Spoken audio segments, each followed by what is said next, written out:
سکتی ہیں, اور ایک انٹر ڈیپینڈنس ہے. علی بھائی وہ بڑی پرفیکٹ ایک انٹر ڈیپینڈنس ہے, دونوں کے اوپر کمپلیمنٹری رولز ہیں, اور وہ کبھی بھی مرد عورت بن کے سروائیو نہیں کر سکتا. میں کہتا ہوں مرد بھی نہیں کر سکتا. مرد کو یہ ہونا کہ میں عورت پر یار یہ کوئی مشکل کام ہے, میں کہتا ہوں ایک دن عورت بن کے دکھائے, اللہ پتہ جائے گا صحیح معنی میں. اور اسی طریقے سے کسی عورت سے کہوں گا کہ ایک دن مرد بن کے دکھائے, نہیں بنا.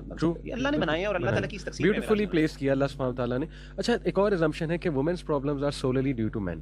For example domestic violence, poverty, exploitation, اس سب کے ذمہ دار مرد ہیں. انٹرسٹنگلی آپ دیکھیں کہ ہماری ڈراماز میں دکھایا جاتا ہے کہ زیادہ تر جو domestic violence in the sense کے جو مینٹل ٹارچر ہے, جو سازشیں چل رہی ہیں, وہ عورتیں ہی آپس میں کر رہی ہیں. یعنی ساس, نند, مرد کا تو رول نہیں بڑا کم ہے. مطلب آنیسٹلی ہماری ڈراماز میں اگر دیکھا جائے, ناٹ ٹو ڈیگریڈ وومن, لیکن بتانے کا مقصد ہے کہ کہتے ہیں نا خاتون کی سب سے بڑی دشمن ہے. یہ آپ کے اپنے ڈراماز دکھا رہے ہیں. ڈرامہ کے علاوہ بھی علی بھائی, اب میں ایک مثال دیتا ہوں. جب رشتوں والی باتیں آتی ہیں نا, آپ ذرا غور کریں کہ لڑکے کا رشتہ اور لڑکی کے رشتے کی جب باتیں چل رہی ہوتی ہیں, تو عموماً جو ریجیکشن ہوتی ہے, کسی لڑکی کی جو ریجیکشن ہے, اس کے پیچھے سب سے بڑا ہاتھ کیا اس لڑکے کا ہوتا ہے؟ لڑکے کے کتنے کے کرائٹیریا ہوتے ہیں؟ اس کا ایک مطلب صرف لڑکی ہونی چاہیے, باقی تو کوئی لڑکی اور سانس لیتی ہے.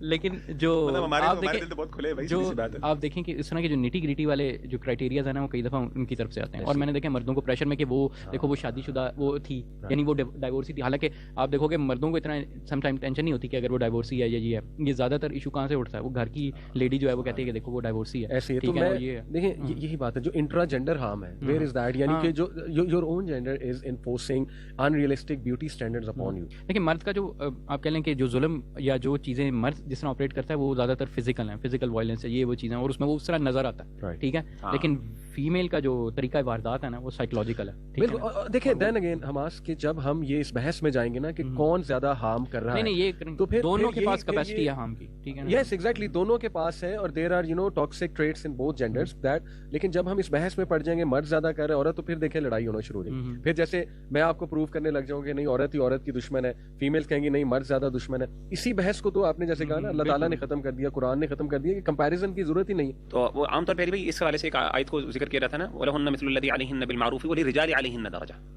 تو وہاں پہ اللہ تعالیٰ نے عام طور پہ اس آیت کو کوٹ کر دیا جاتا ہے, کہا جاتا ہے دیکھیں جی اللہ معاف کرے, مطلب ایک مسلمان جو خاتون تو کبھی اس طرح کی بات نہیں کرے گی, ایک نان مسلم عورت جو ہے نا وہ اس آیت کو کوٹ کرتے ہوئے اس کی مس انٹرپریٹیشن کریں. تو یہاں پہ اللہ تعالیٰ نے یہ جو حق دیا ہے وہاں پہ بیسکلی عورت کو ایک جگہ پہ ریلیف کیا ہے ایک بہت بڑے برڈن سے. تو ہم سمجھتے ہیں کہ اس کو اس پرسپیکٹو سے اگر آپ ایک لینس علی بھائی شریعت کا لینس اگر آپ لگا لیں گے نا, تو میری نظر میں کسی جگہ پہ بھی فیمنزم کی جگہ اسلام میں نہیں. میں بہت اوپنلی بات کروں, آپ کو ضرورت نہیں ہے. یعنی میں یہ نہیں کہتا کہ اللہ معاف کرے اسلام اس کو ڈائریکٹلی کنٹیسٹ کرتا ہے, میں کہوں وہ بندہ بہت بے وقوف ہے جو اسلام کو چھوڑ کے نا. اس لیے آپ دیکھیں تاریخ کے اندر کبھی بھی اسلامک یعنی فیمنزم کے لیے کسی مسلمان ایسی خاتون جس نے اسلامک رائٹس وہ والے انجوائے کیے ہوں جو اللہ نے ان کو دیے ہیں, اس نے کبھی اس چیز کی دعویٰ کی کبھی بھی نہیں کرتے. جو ہمارے ہاں وہ اسلامک فیمنزم کی ایک موومنٹ چلی تھی, اس کی ایک پوری ایک تاریخ ہے کہ اس کے پیچھے بیک گراؤنڈ تھے اور وہ کون سے افراد تھے, اس پہ بھی ہم انشاءاللہ بات کر سکتے ہیں. But again that's not the time.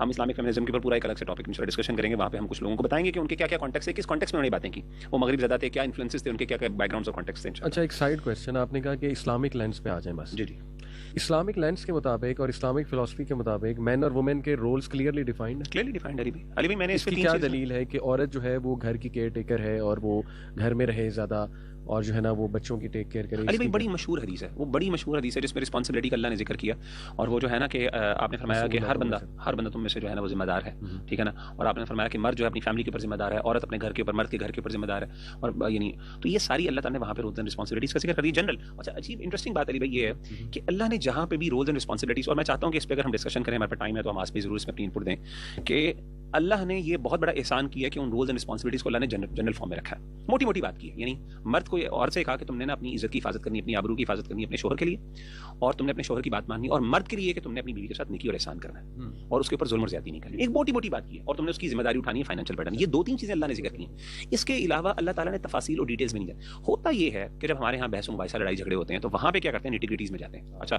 میرے یہ رولز, میرے یہ رائٹس ہیں, یہ تمہارے رائٹس ہیں. وہ جب رائٹس اینڈ اس کی بحث شروع ہو جاتی ہے نا علی بھائی, وہ اتنی خطرناک ہے. میں انفارچونیٹلی سمجھتا ہوں کہ وہاں پہ پھر عورت کو بڑی پرابلمز ہوتی ہیں. تو اسی لیے اللہ تعالیٰ نے اس چیز کو جتنا جنرلائز رکھا ہے اس میں خیر اور بھلائی ہے.